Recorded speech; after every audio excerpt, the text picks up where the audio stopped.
어떻게 웃는가, 그것에서 인간성이 드러난다. 어떤 식으로 웃는가, 어떤 경우에 웃는가, 거기에 뜻밖에도 인간성이 나타난다.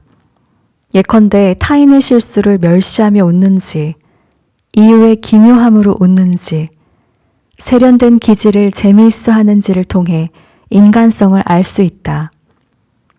더욱이 웃음소리의 울림에 그 사람의 본성이 배어나온다. 그렇다고 웃는데 겁낼 필요는 없다. 우리는 웃음 외에 다른 방법으로도 자신의 인간성을 드러내기 때문이다. 그리고 우리의 인간성이 달라지면 웃음도 자연히 변한다.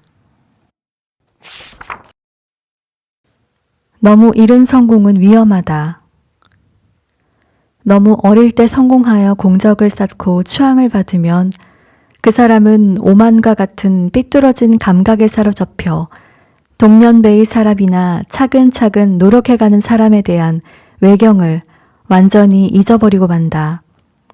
뿐만 아니라 성숙의 의미를 이해하지 못하며 성숙에 의해 유지되는 문화적 환경에 대해서도 자연히 멀어진다. 타인은 시간의 흐름과 함께 성공을 이루고 일의 깊이를 더해가는데 자신은 그것을 이루지 못하고 언제까지나 어린아이처럼 과거의 성공과 공적을 간판으로 삼으려는 인간이 되어버린다. 여우보다 뻔뻔한 것은 포도가 탐스럽게 열려있다. 여우 한 마리가 그곳을 찾아와 포도를 따려고 한다. 하지만 포도송이는 저 높은 가지에 달려있어 아무리 높이 뛰어도 닿을 수가 없다.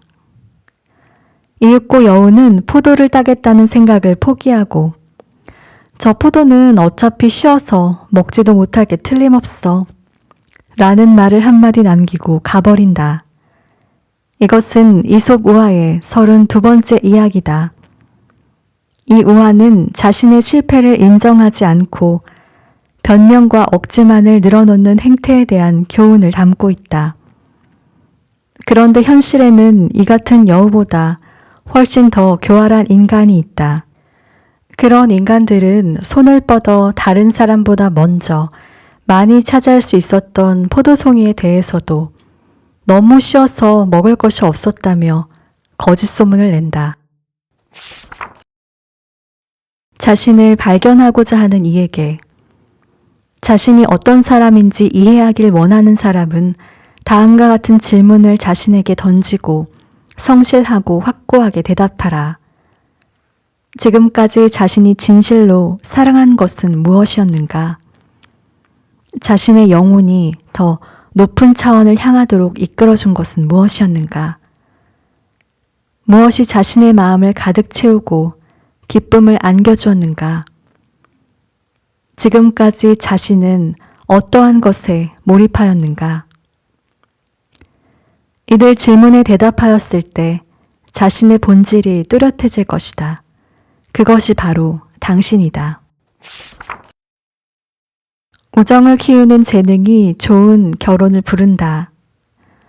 어린 아이는 인간관계를 돈벌이나 이해관계, 연애로 시작하지 않는다. 일단은 친구관계에서 시작한다.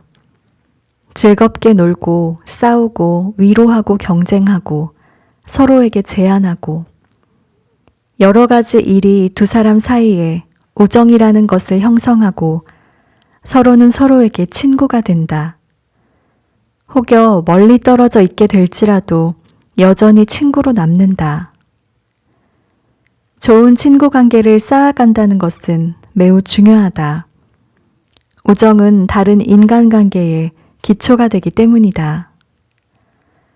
마찬가지로 좋은 친구 관계는 좋은 결혼으로 이어지는 기초가 되기도 한다. 결혼 생활은 남녀의 특별한 인간관계이면서도 그 토대에는 우정을 키우는 재능이 반드시 필요하기 때문이다. 따라서 좋은 결혼이 될 것인지 말 것인지를 환경이나 상대의 탓으로 돌리는 것은 자신의 책임을 잊은 완전한 착각이라 할 수 있다. 풍요로움은 스스로에게 있다. 동일한 것을 상대하더라도 어떤 사람은 그것으로부터 한두 가지 정도의 것밖에 이끌어내지 못한다. 그것은 보통 능력의 차이에서 오는 것이라 여겨진다. 그러나 사실 사람은 대상물에서 무언가를 이끌어내는 것이 아니라 그 대상물에 의해 촉발된 자신 안의 무언가를 스스로 찾아내고 이끌어내는 것이다. 결국 풍요로운 대상물을 찾을 것이 아니라 자신을 풍요롭게 만들어야 한다. 그것만이 자신의 능력을 높이는 최고의 방법이요. 인생을 풍요롭게 살아가는 방법이다. 자신의 약점과 결점을 알라. 성공하는 사람은 모든 것에 있어 강한 능력과 행운을 가지고 있으며 사고와 행동이 상당히 효율적이어서 무슨 일이든 남보다 요령이 좋은 듯 보인다. 그러나 그들 또한 보통 사람과 마찬가지로 결점과 약점이 있다. 단 그들은 결점이나 약점을 누구도 보지 못하게 깊이 숨겨두는 것이 아니라 오히려 그것을 마치 강점의 변형인 듯 위장하여 내보인다.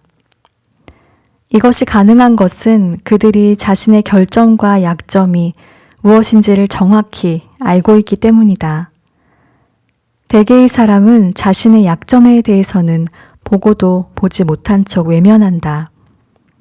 그러나 성공한 사람들은 그것을 똑바로 마주하며 자각한다. 그것이 보통 사람과 그들의 차이다. 진정 독창적인 사람이란 어떤 기발한 일을 벌려 대중의 이목을 한데 모을 수 있는 사람이 독창적인 인물은 아니다. 그는 단순히 주목받길 원하는 사람이다. 독창적인 사람의 특징 중 하나는 이미 모든 사람들의 눈앞에 있으나 아직 알아차리지 못해 이름조차 가지지 못한 것을 알아볼 수 있는 눈을 가지고 나아가 그것에 새로운 이름을 부여할 수 있는 능력을 가졌다는 점이다. 이름이 주어지고 비로소 그것이 실제로 존재함으로써 인간은 깨닫게 된다. 그렇게 새로운 세계의 일부가 탄생한다. 만족이라는 사치. 지금은 향락주의자 또는 쾌락주의자라는 잘못된 의미로만 사용되는 에피큐리언이라는 용어가 있다. 그 어원이 된 고대 그리스 철학자 에피쿠로스는 삶에 있어 쾌락을 추구했다. 그리하여 도달한 정점이 만족이란 이름의 사치였다. 그러나 그 사치를 누리는 데 필요한 것은 그리 많지 않았다. 아담한 정원, 그곳에 심어진 몇 그루의 무화과, 여기에 약간의 치즈와 서너 명의 친구만 있으면 충분했다. 그것만으로 그는 충분히 사치스럽게 살 수 있었다. 사랑하는 방법은 변한다. 젊은 시절 마음을 사로잡히거나 사랑에 빠지는 대상은 대개 신기한 것, 재밌는 것, 색다른 것들이다. 그리고 보통은 그것이 진짜인지 가짜인지에 대해서는 그다지 신경 쓰지 않는다. 사람이 조금 더 성숙해지면 진짜와 진리가 가진 흥미로움을 사랑하게 된다. 사람이 한층 원숙해지면 젊은이들은 단순하다 혹은 시시하다며 거들떠보지도 않는 진리의 깊이를 기꺼이 사랑하게 된다. 비록 멋이나 기교는 없을지라도 진리야말로 최고의 심원함을 이야기한다는 것을 깨닫게 되기 때문이다. 사람은 이처럼 자신의 깊이에 따라 사랑하는 방법을 달리해 간다.